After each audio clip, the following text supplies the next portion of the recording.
Well, good day, everybody. Uh, I've got some great stuff coming up. I think I'm doing the After Effects, yet another one. The comes in three parts. They're all a bit over an hour. This one I'm going to talk about setting up workspaces and um, docking panels, that sort of thing. Um, Stacks, the difference in stacks and tabs, tools, flowcharts, anchor points, that sort of thing, comp preferences, guides, mostly guides. I'll show you about grids, but I haven't really touched much on that. I think maybe I did in another part. But and then the PRST, the position, rotation, scale, opacity, effects, presets, and the controls.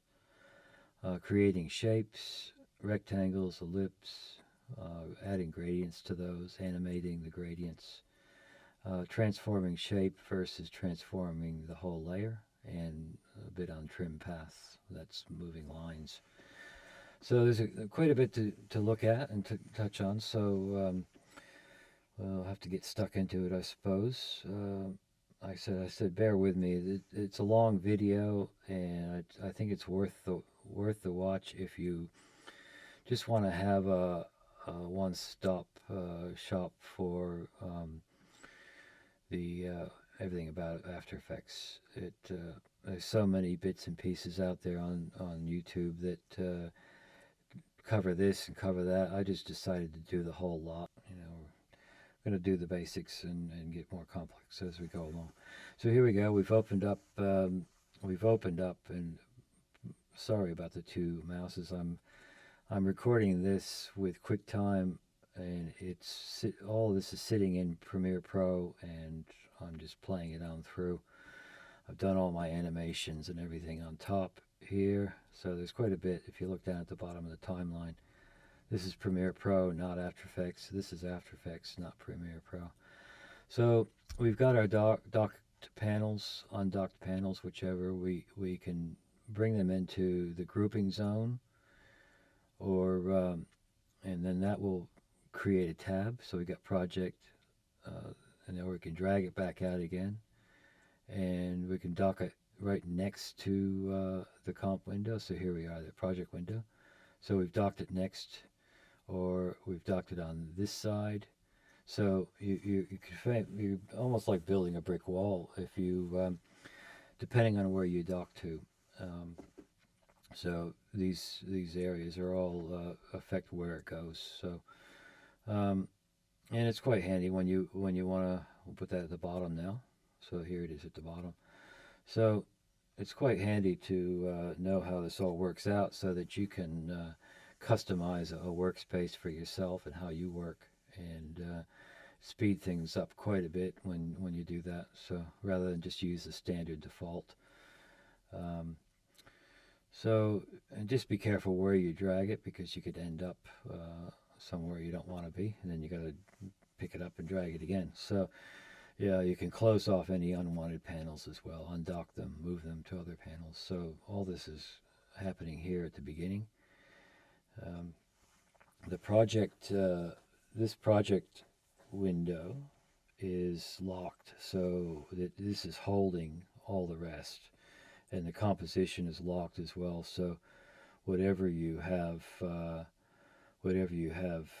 docked to the comp, you can't see it's locked there. So you can't do anything with that or the timeline. So those things are locked. But everything else, you can move around as you like. You can't close it. You can't get rid of it. It just won't go.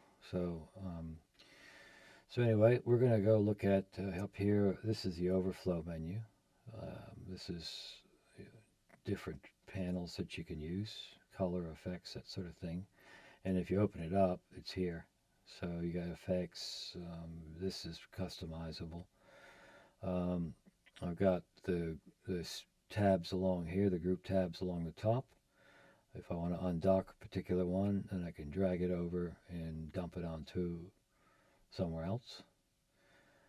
And again, see how it highlights, and wherever it turns lavender color, that's where it's going to go. So at this point, I put it in the group. Then if I want to arrange the stacking order differently, I can do that. Bring it to the top, bring it to the bottom, whichever. So it's worth spending a bit of time, I guess, first understanding what everything does. Um, or as you're working, you realize something works a little better, rearrange it, then resave it, go up to edit workspace and start again if you like. So as you get familiar with what each one does and the things that you need for your project, some things you'll never use. So anyway, this is if you've opened up edit workspaces. So this is the overflow menu. The top one is the bar that you see, and this is do not show. So all of these can be dragged in and out of the area that you want. So I mean, I didn't get around to it, but learn and review all those. I should just drag this to the do not show just to clean up. But so you got motion tracking, paint, all these things. And that's in the overflow menu here. So that little button there, you click. So hit OK. So there they are there. If I want to open up, go up to window there. And then workspaces. There they all are again, and all the controls are there. You can save changes. You can save as a new workspace. You can edit the workspaces from here. And then once it's all set up, you've got your presets along up here, your workspace tabs, default, learn, standard, review. Like I said, I can move all those to the do not show if I want. So it's really important to get to know, how you want to work this and drag things around, try different things. I can drag animation up. I can, that will show along the top bar, and these are in the overflow over here on the side. So with the tools, until you've created the composition, you only have home, selection, and hand tool. Once you create the composition and you set up everything you like it, then you can actually go into the comp here as well and hit this little icon, and then there's your comp, pre-comp, shape layer. So this is the flow chart of the order of everything. And then along these tabs here, in the comp window or any of the windows, you can click on any one of these tabs. So once you've got your comp going, you've got more tools to work with, all these. And they're all up here along the top. This is all 3D in here, so we until we're working with a 3D layer, they don't come up. So now we're looking at anchor points.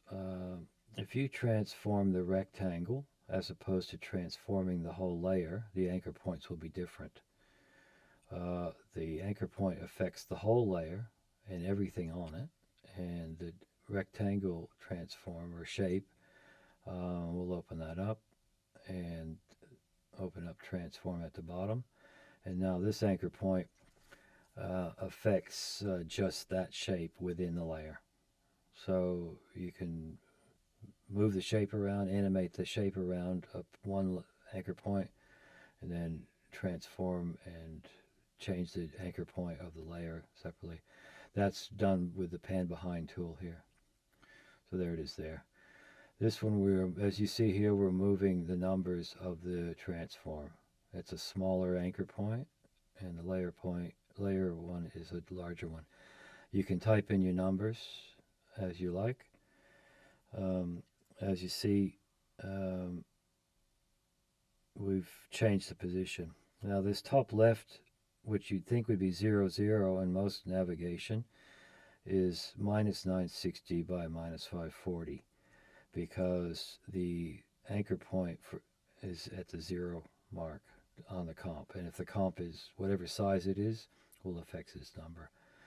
So so you got minus 960, minus 540. Just keep an eye on these numbers and what the values are. So, and we've done the same thing. We've got the anchor point here at the 0. You can center your anchor points and stuff like that pretty quickly. I'll show you that in a little while. There's your pan behind tool. There's your anchor point. So you click and drag it. So the rectangles and shapes have small, and the layer anchor point has a large one. So just know there's that difference. Once you do, then you can, as you can see, this shape is moving and the layer is not. If I have something else on the layer, if I had two shapes, for example, and they are moving differently, then I rotated the layer, then there'd be three rotations going on. So some interesting stuff can be done with the anchor points. So yeah, we got the center anchor point there. So you right click the layer and then transform, and then you can center the anchor point within the shape or within the layer. New comp. So we're going to go down here. We've got the new comp there. This little button here you can get a second comp, a third comp, fourth comp, like that as well within the project. With this comp settings, you right click for comp settings, and then you can change those if you like. So you got your width, your resolution, basically, height and width, and frame rate as well. So here we've got one thing that I like to do, I've found it sped up my system quite a bit, is enable disk cache and assign it to an SSD, and then the media cache files there. And you also have memory and performance. Enable your multi-frame, assign how many gig of your internal gig that you want for the Adobe stuff. I give it a lot because it's quite hungry for RAM. Hit your autosave.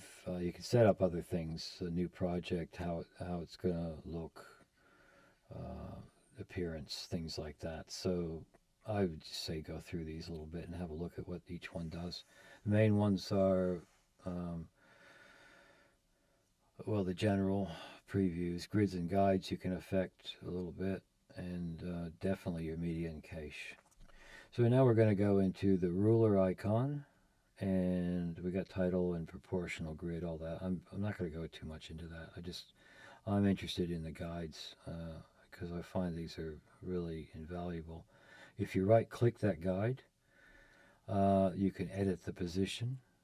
And so I could put it exactly at 960 at the center of a 1920 comp and 540 there. So it gives you the ability to make up your own grids, and you can hit view and snap to lock them, snap to clear, import, export them.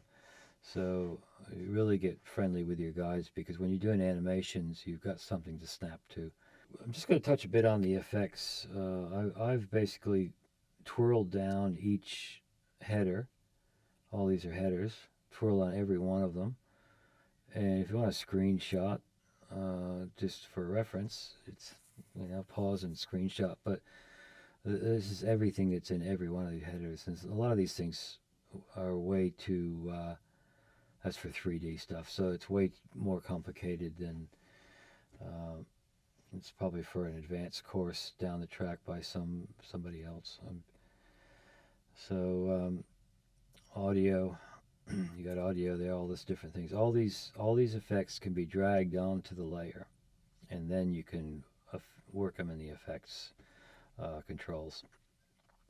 So it's got some good stuff, some EQ, reverb, flange, chorus, all that sort of stuff. So the Mocha AE, that is something I won't touch into, but it's worth Googling that if you're interested in making text sort of go along a plane. You can change the angle of the plane and make text follow along with it, and other things. We got distort, we got expression controls, which I'm not going to touch on expressions, so that's again another level. So noise and grain, obsolete, just perspective. If you ever need to find something, you can always type in the search window up here at the top too, but you sort of need to know what it's called first. So it's good to go through and work out as much as you can. Then you just grab the effect and drag it onto the layer, or you can drag it over here to the layer here. And now you've got the effects control. You can use the crosshairs, or you can just drag the dot around. You can change the brightness. All these parameters can be changed and keyframed for animation if you like. So quite good to have.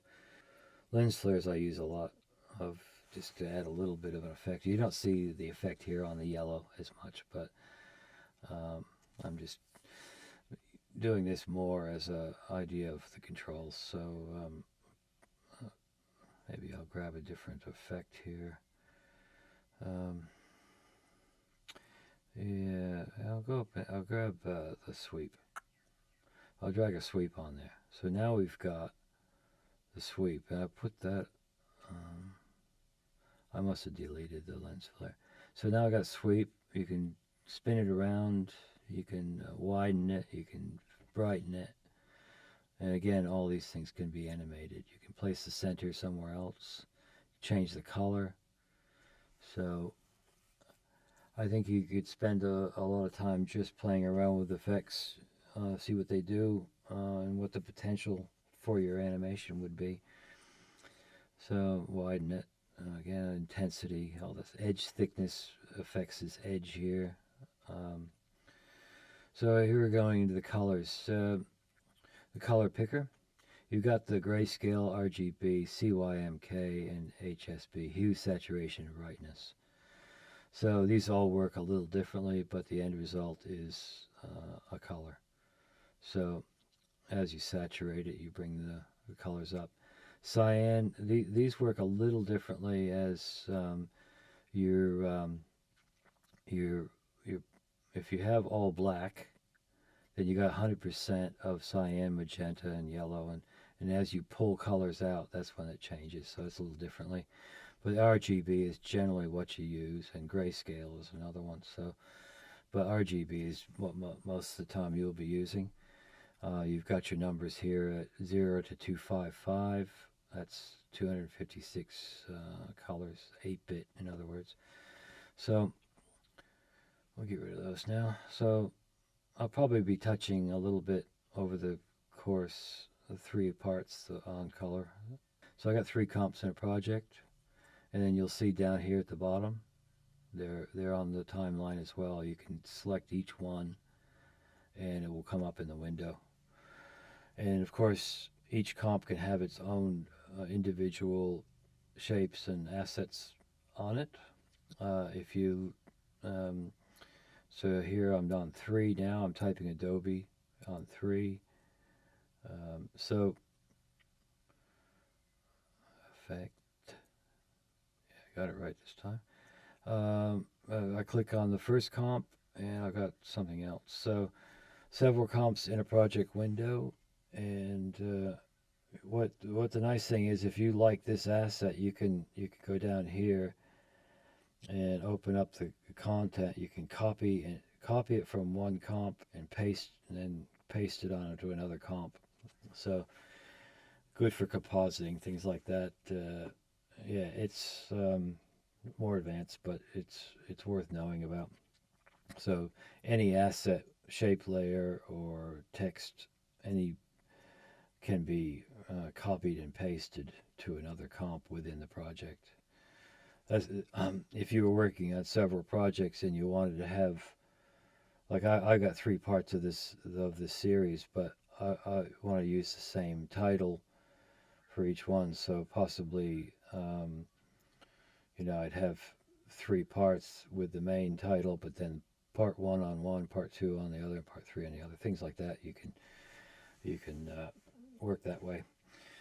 Keeps everything together and fluid. So, like repeating myself. So there's your new comp button. I didn't show you that before. So that opens it up for a new comp. It's comp 2. So, and it's good to go through. A lot of these things you won't be needing. It's either unless you're working with a film project that has a particular frame rate and a particular resolution, where it's good to match match those with the if you start a new comp and you from footage instead of just a new comp, then you want to match up those frame rates and resolutions and all that. So um, this locks your aspect ratio to 1.78, which is pretty standard, 16 to 9.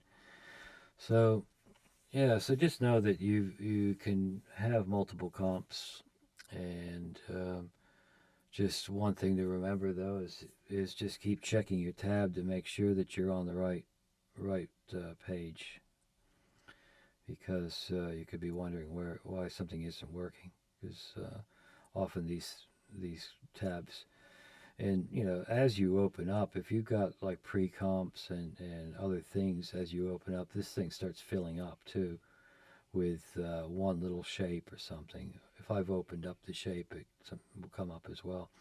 You can just click on the X and get rid of that if it starts getting crowded.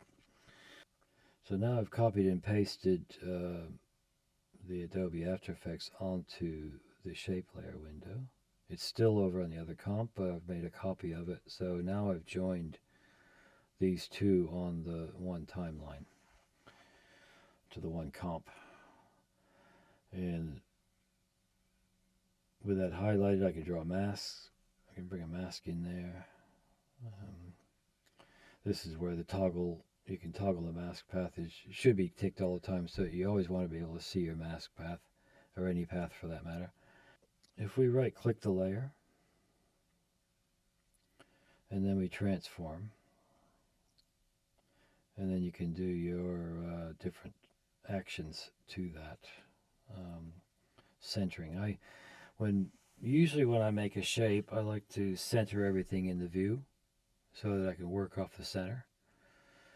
So now I've got to just touch a bit on the pen shapes, because they're a little different than same fill and stroke options, but the vector points are a little different. So I'm going to make a gradient one there, so you can, with your options, you can choose gradient or no fill or solid fill. So I've set these guides up to make a 500 by 500 square, and I'm using a stroke with 5 pixels. And so as you see, I just made a shape with a pen, but then you can drag and it can snap to this grid. And if I wanted to animate this so over time it could go from there to the grid, you got the grids there, that the guides that you can snap to, which are quite good. And if you right click on the scale or any position or any of those, you can edit the value, and it comes up and you work in pixels. And now you can see, now I will point out that 525 by 525 is not 500 by 500. So when you're working with strokes, it's works a little differently. The numbers don't match up. I've snapped to a line, but it's not, because I suspect that we're looking at a little bit different dimension. If I was using the fill, it would be exactly there. So as you see, even there, the line is, even though it's I've snapped to the grid, it's not sitting quite on there, because now it's at 480. So it's a bit of, for accuracy on stroke lines, it's a little off. So just be careful with that. But if you're working with solids, if you want to have an exact 500 by 500 solid, then yeah, you can just make the shape with the pen tools, and then just snap them out to the size. Say if you want to make a 3D cube and you wanted it all 5, you could duplicate each one of these 5 more times and make yourself a 3D cube or something. So, but just be aware of this edit value. You can do that to any shape. Like I said, it's accurate to a fill type solid, but when the stroke becomes involved, it starts throwing it off a little bit. So as you see, I've moved this down to 1 pixel, and it's still not following through. Anybody want to leave a comment if you've got an idea of why this is. But as you see, there's the line. It's right on the grid, but somehow the dimension of the stroke is some weird algorithm and not because now so we're coming up with all these weird things. But just be aware that you can edit values of certain things pretty accurately. And so the position, rotation, even the transparency all has an edit value. So now we're going to use the pen tool again. And as you see, the pen tool, we click these, and these are your little vector points. Now we've got that. And these animate a little differently. These things operate a little differently than your rectangle and ellipse tools. You have more movement with the pen shape. As you can see here, this is has a better basis for animating than the other shape. The solid shapes, they operate differently as well. So we're throwing on some gradient here. If you notice here now, I can actually add more gradients to the mix. I can change the colors. Just click on that. I can change the position.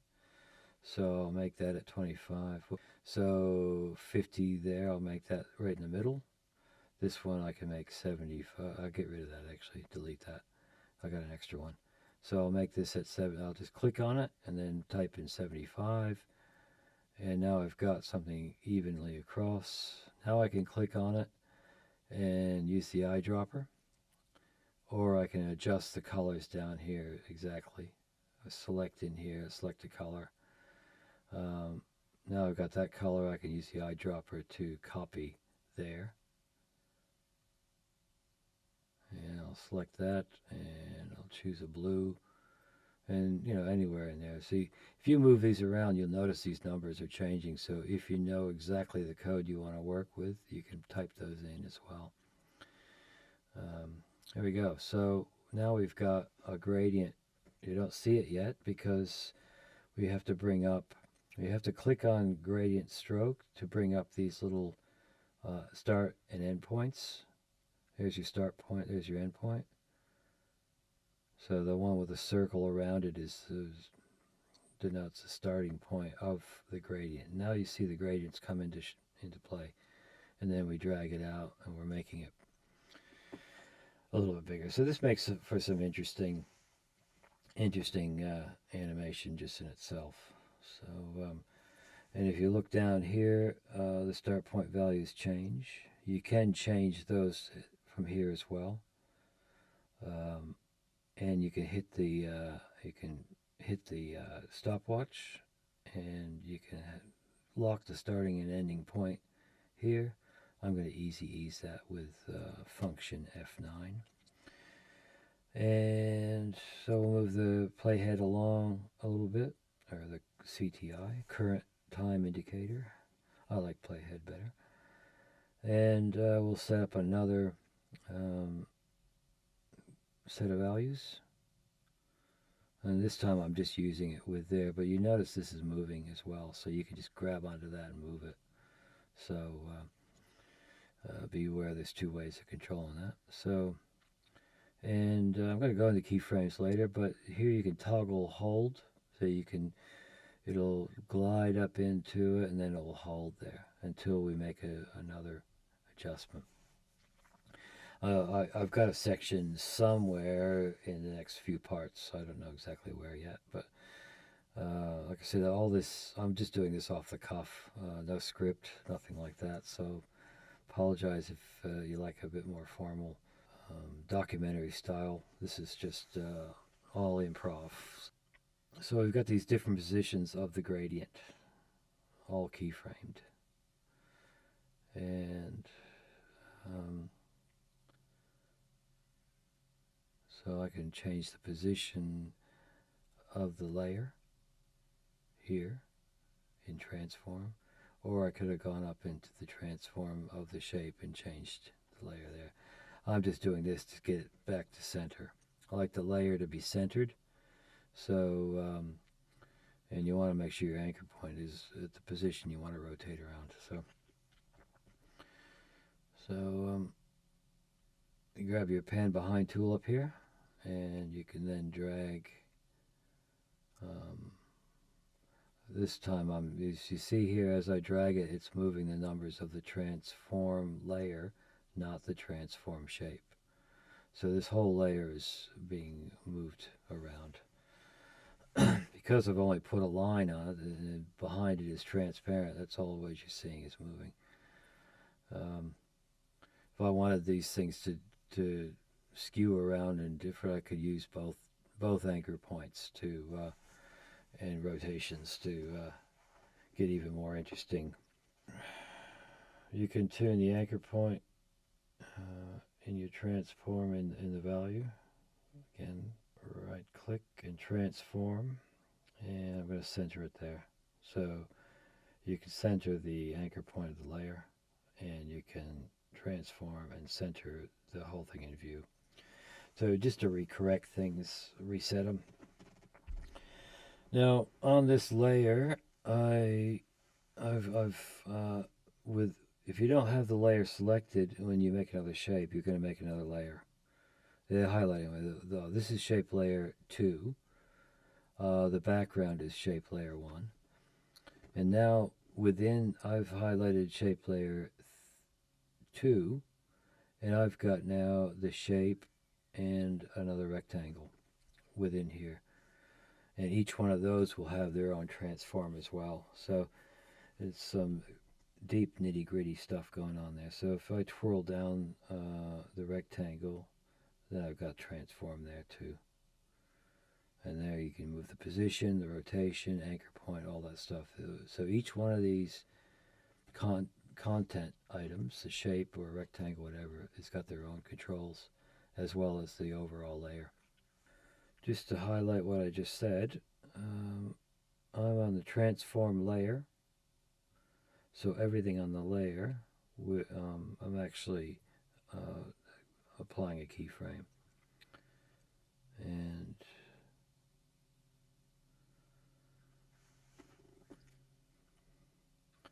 so what I've done is on the transform of the rectangle, I've keyframed it. And now I'm going to transform the whole layer with another set of keyframes differently. The values combined, or I could put a negative number in there if I wanted to. So, and this is just a recap on the anchor points. And all the other. You got the rectangle, you got shape, and then you got the whole layer.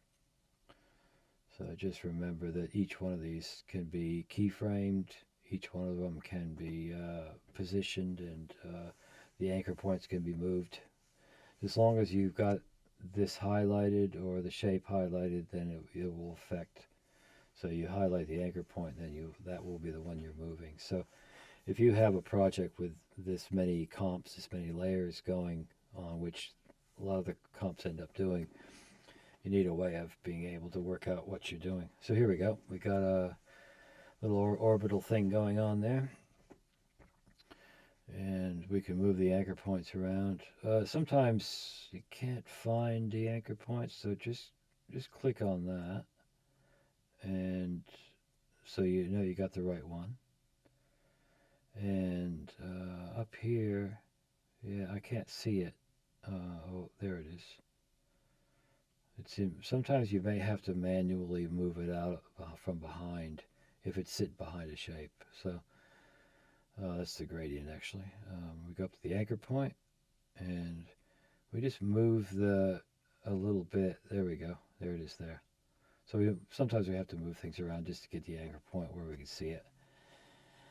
So here we go, and then we play it, and we've got everything going nuts. So great way to make some good animations, I reckon. So with the keyframes, you're combining values of PRST and gives many options for animating shapes. So this is of all the sections, I reckon this is probably the one of the key backbone of animation is knowing the different controls that are keyframed. So now I've pre-comped everything. I'm going to just mention pre-comping for a minute. Once I want this all to be in one thing, so I'm going to go back to the flow chart and open that up. If it opens, there.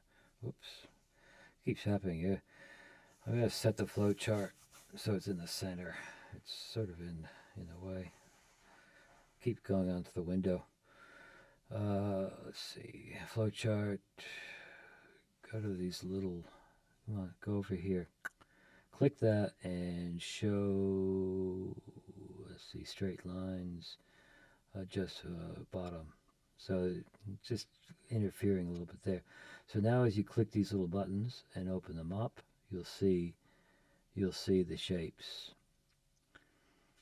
And then if you click on these, they will show up in your timeline.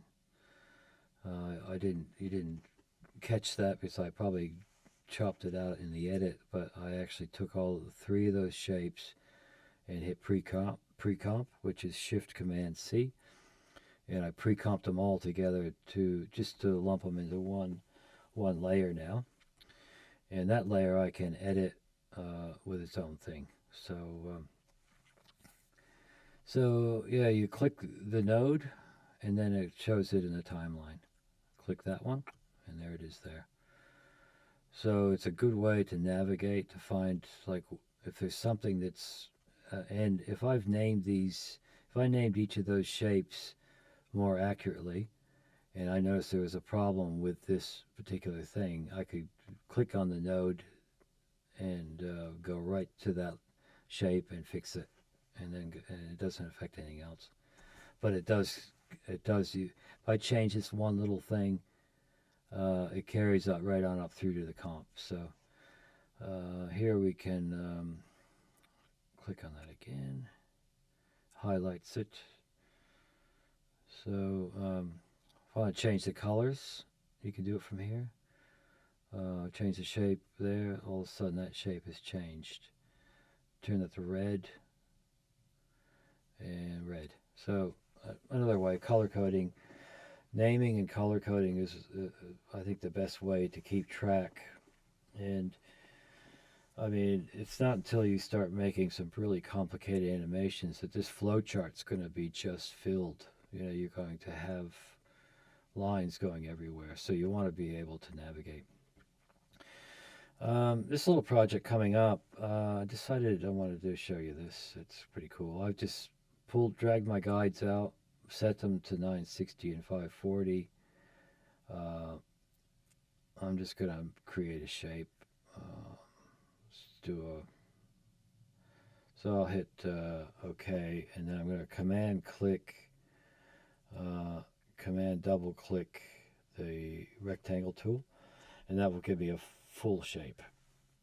So here's my shape. It's got a gradient on it, which I can adjust out. I can animate it. My goal is to only use 1/4. That's why I put these guides that I can snap to it, because when I put the mask on this, I'm going to mask this later on. So I'm going to set my keyframes anyway, but I want all the action to happen in this 1/4, because these are all going to get discarded anyway.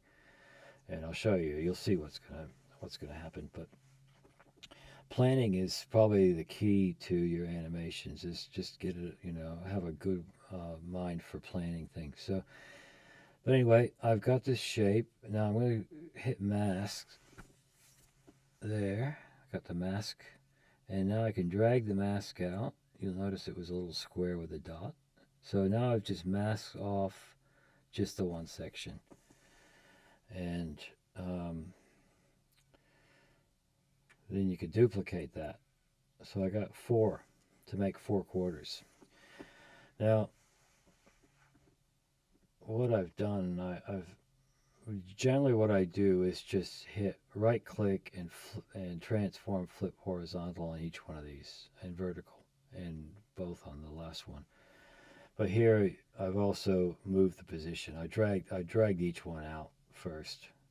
It's not the best way of doing it, to be honest, but doing it as just as an example to show you how it works. So these are all identical.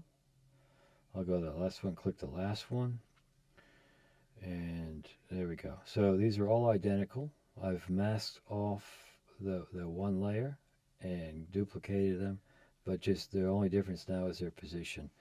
So now what I can do is select one of them, go up to right click and transform, and I can flip it horizontal and vertical, but you see it's moved. It's moved on me again, but not to worry too much. And do the same for the others. So so I basically want these all to end up in the same in the corners, so, which I've done.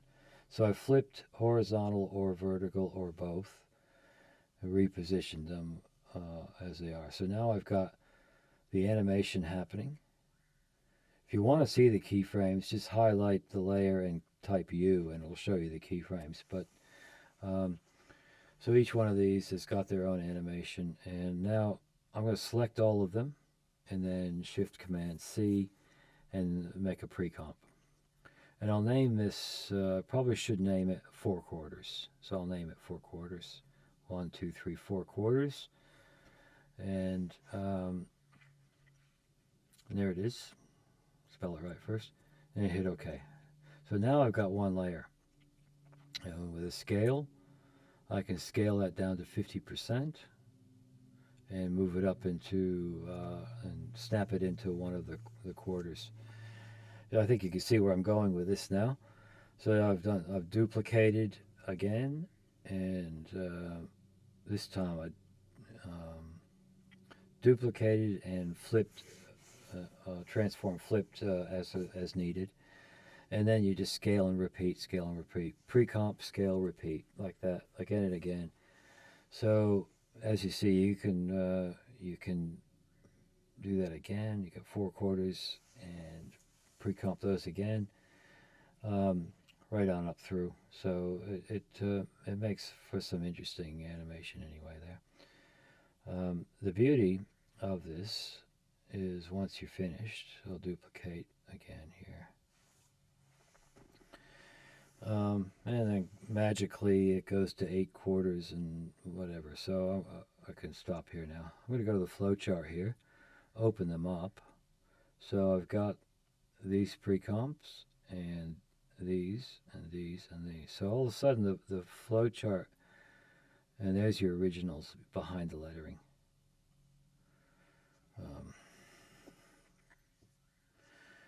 So by clicking on one of those original and the flowchart, I can go back to the shape, and I pick any one of these shapes. They're all the same. So, and I'll click on that, and I'll add this circle, and I'll animate it a little bit. So you can see here you got the rectangle and the ellipse in there.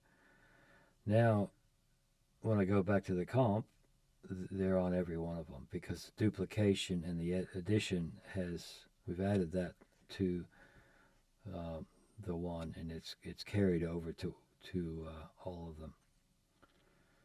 So this is the original here. So this is the only one. The rest were discarded. So here we got this, and then we're going to do some animation on that quickly. Just move that around a little bit. Transform the ellipse only. So I'll twirl that down. So there we go. I want to open up the ellipse, then hit transform here, and then I'm going to keyframe the transform parameters that's in the ellipse only. So this is how you isolate the animations within the shape layer if it's got multiple shapes on it. So I've put different positions on, and as you see, I've got 5 keyframes here. So they're going to play out on every one. So the same. So you can imagine what sort of animation you can do with that. I suppose I'll leave it to your imagination. But the idea is this hierarchy. Once you've got all this up and running, if you go back to the flow chart, you go down to the original shapes and make your changes, and then they flow right on up back up through to the full comp. If you double click on these little icons here, you can take it back to the original shape layers as well. So, or you can click on these tabs. Once you open something up, you can click on the tabs of the pre-comps. So there's a lot of way of navigating around, so it's good to get familiar with how you're doing that. So anyway, we've got that that animation. Oh, it's looking a bit boring. I think we're going to make I want to change this again, and I want to make the change to all of them. So I'm going to select. I'm going to double click, or go to the flow chart and then pick a shape layer. I'm going to select it, hit U on the keyboard. There we go. And now I've got all these keyframes.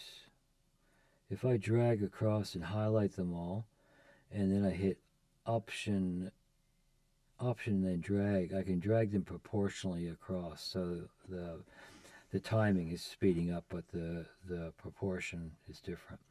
And then I can set my playhead and copy and paste, move it again, and then paste it again. So what I'm doing is adding and pasting it again. Let's see, I'll just drag across again, select, just close up. So you select a few, you can move those individually like that, and then I'll move the playhead out, copy and paste. I'll do that again, and now I'll select them all again, and Option, and you have to drag from the outer ones, the last one or the first one. In this case, the last one. So now I basically moved the playhead out. So we're going to move on to pen shapes. So I'm going to select some color, a bright red color. We're just going to make a random shape here with a 42 pixel stroke on it. As you see up here, I've got the color and the pixel size here. And then here I'm going to add trim path. I don't know if you caught it, but if you hit the add button, and you can add a trim path. And that has the start and end and offset of those. So start 100, it's 0 to 100%. 0 is totally invisible. If in the start is okay, I've keyframed those 0. So the start one goes around this way, and then the end will be different. So as you can see, as I move these values from 0 to 100%, and in this case I've changed the position of them, so it's sort of creating a lag. So it's coming out, but it's also disappearing. The start is moving along as well. So this is, I think, a very handy thing to know how to do. And as you see, I can fix up the round cap. I can add a taper and a wave to it. See how now it's getting wavy? I can taper the ends.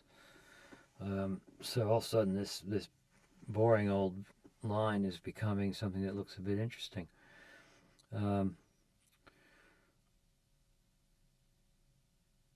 there we go.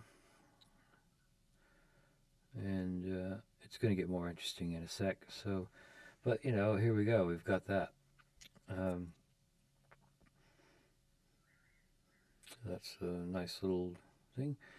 So now, if I tick on the path, there we go. Path 1, not path, but path 1. You can then click the stopwatch and make your first keyframe. when you click path, it highlights all the little blue vector points.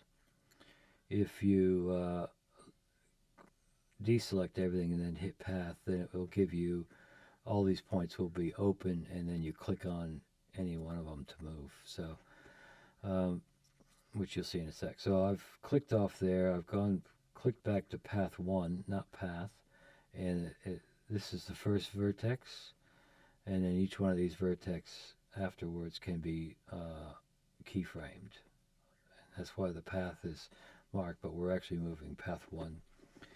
If you get what I'm drifting in, and you can hit click and shift click and select a few, or you could just drag them across and select them all, whatever. So, but because these are open little boxes, you know that they can be selected.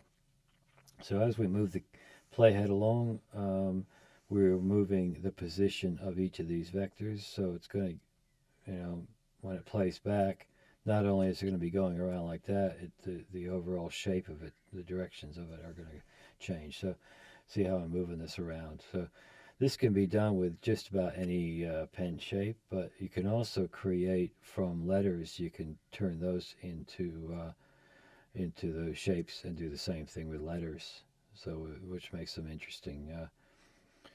I'm going to touch on that another part.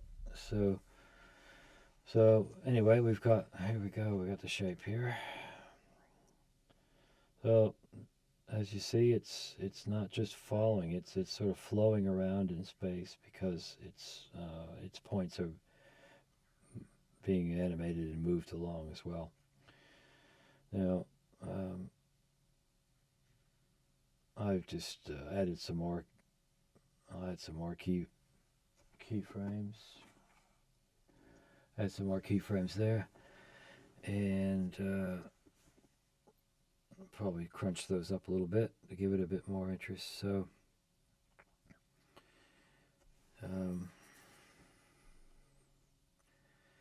so here we go. See, it's just as you see it crosses the keyframe, it changes its position.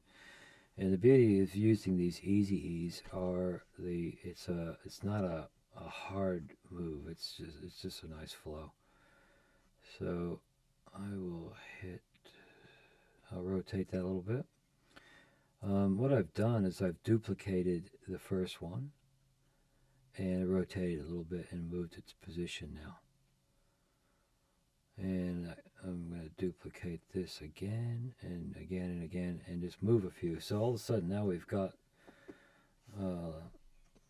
some sort of another shape going on. So you can see it almost comes out as like a little spider or something. So you can see how you can make these morph into type U, and I've got all the keyframes now, and I'll raise that up. You can move these windows too, by the way. I've highlighted them all, and I'm option dragging the very, very outer one. Now, when you do copy and paste, you got to do one layer at a time. I'll point that out. You can move all layers together, but for copy and paste, they have to be individual. So I'll collapse those all down, and I'm going to pre-comp.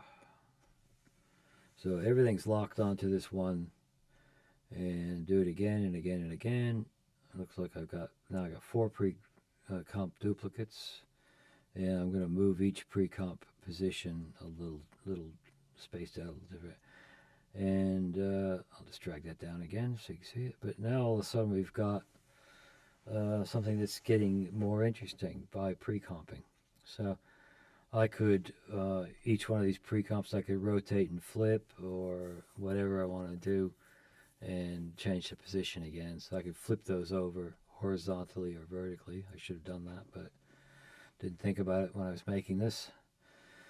I don't know if you can imagine the amount of hours I put in making these. I made all these animations up in After Effects, and so that I could record.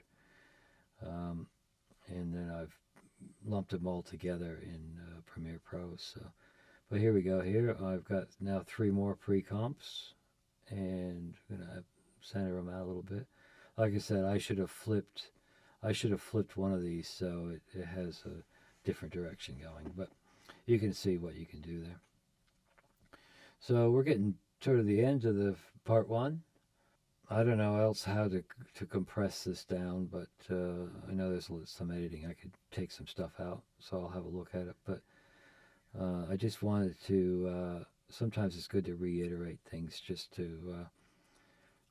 I know in my learning process, I have to flip back a lot of times because I've missed something a little bit. But just remember um, about navigating with the flowchart. Now, this last section, I want to talk about what they call dependencies.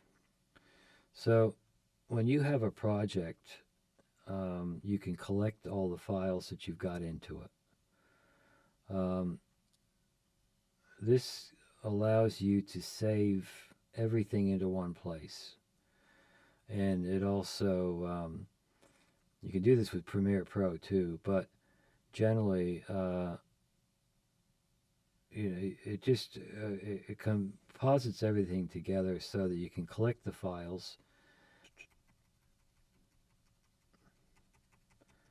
So you can collect these into a folder if you like, and just know that's available. After Effects is probably not as crucial, but certainly with Premiere Pro, you go into Project Manager. So anyway, this is I got some more effects coming. I'm going to touch again a little bit on rectangle and pen shapes. I'm going to change text to shape paths for animating, and we're really going to delve into the types of keyframes and the easy ease graphs, which will be quite handy to do.